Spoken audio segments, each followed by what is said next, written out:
Our tail spinning stop today is at the Port Truck Plaza off I-95 in Baltimore. We set up shop in the restaurant and in the lounge. Today, drivers were talking about some mighty dangerous times. Had a stroke driving down the road. You did? Yeah. Just going down the road, blacked out, hit a coal truck. 72 mile an hour. Only thing that was left in the truck was the seat and steering wheel. And I'm sitting in the driver's seat right now.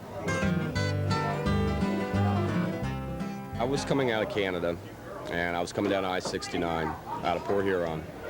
And I'd been up for several days straight, okay, hadn't had any sleep.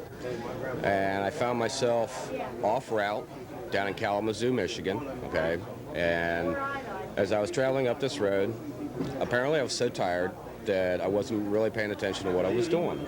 And I had moved out a lane to pass a car, okay, and I thought I had moved back in.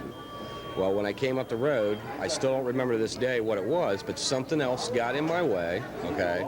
I went to move out another lane, and when I went to move out that lane, I found myself out in the middle mowing the grass, going across, okay.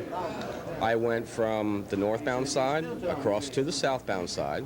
They said I missed a bridge pier up there by about 6 inches. Looked like I drove around it. And when I got to the other side, trying to slow down, my freight started pushing me, okay? And my tractor went sideways. My trailer started to go over, and she laid herself down on her side, okay?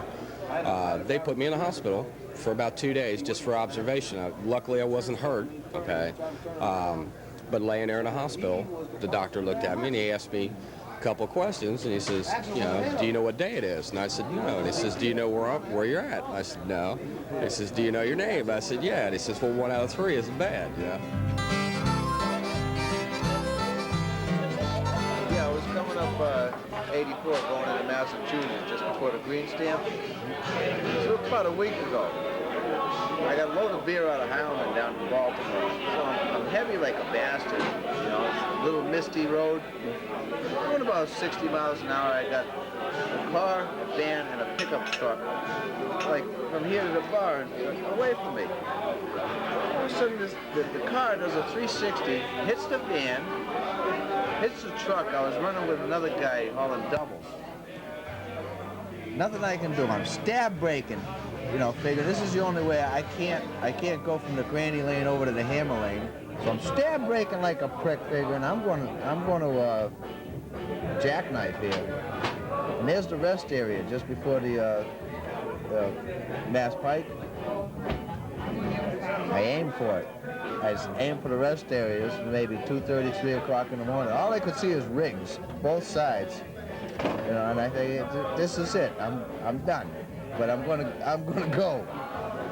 Stab braking all the way through this about 60 miles an hour. I went through the rest area, come out the other side of the rest area, brought it to a stop. The adrenaline was so pumping, I could taste it.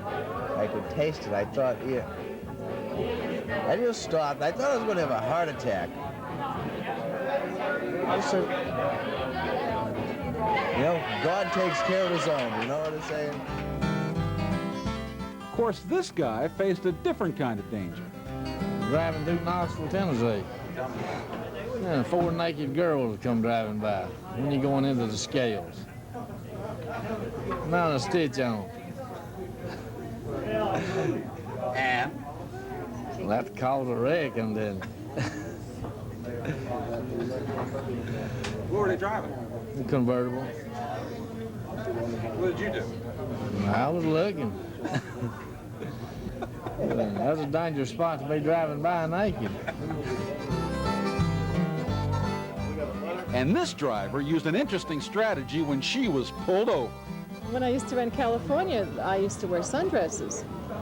And I remember being stopped by the state police, and there were actually 3 of us who had gotten stopped. And because I jumped out with my sundress on and my sandals, and I sauntered over to Sam, he said, I have to give you a ticket because you were spotted by you know, a copter in the air. He said, but you're the first truck driver I've ever female truck driver I've ever given a ticket to. He said, but I'll tell you where the next cop's going to be. What's your favorite road story? Get ready to spin it, because next time you pull off into a truck stop, you just might find somebody with an ATTN camera waiting to listen.